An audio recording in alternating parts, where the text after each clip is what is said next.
रूस ने भारत को अपने नवीनतम व अत्याधुनिक वायु रक्षा प्रणाली S-500 प्रोमेथियस की संयुक्त उत्पादन का प्रस्ताव दिया है।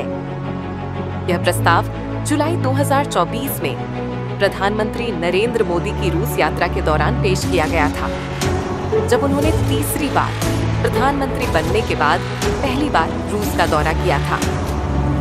यह प्रस्ताव भारत की रक्षा क्षमताओं को और मजबूत करने की दिशा में एक महत्वपूर्ण कदम माना जा रहा है। यह समझौता इस साल दिसंबर तक एग्रीमेंट साइन हो जाएगा और S-500 एयर डिफेंस सिस्टम का उत्पादन 2027 से चालू हो जाएगा। S-500 प्रणाली क्या है?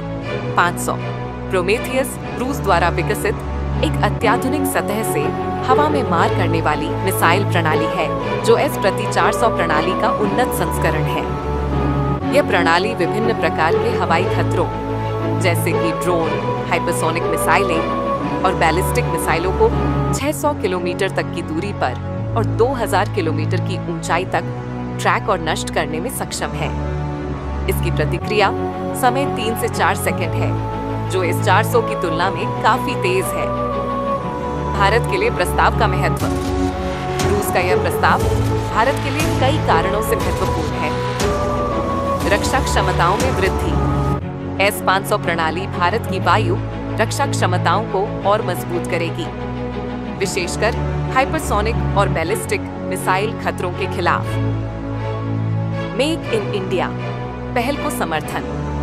संयुक्त उत्पादन से भारत में रक्षा उपकरणों का निर्माण बढ़ेगा, जिससे आत्मनिर्भरता को बढ़ावा मिलेगा। रणनीतिक साझेदारी। यह प्रस्ताव भारत और रूस के बीच रक्षा सहयोग को और गहरा करेगा, जैसा कि ब्रह्मोस मिसाइल परियोजना में देखा गया है। संभावित चुनौतियां।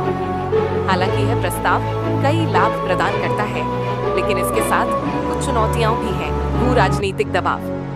अमेरिका द्वारा लगाए गए प्रतिबंधों CAATA के तहत भारत पर दबाव हो सकता है, जैसा कि AS-400 प्रणाली की खरीद के समय देखा गया था। तकनीकी और वित्तीय जटिलताएं। S-500 प्रणाली की उच्च तकनीकी जटिलता और लागत भारत के लिए एक चुनौती हो सकती है।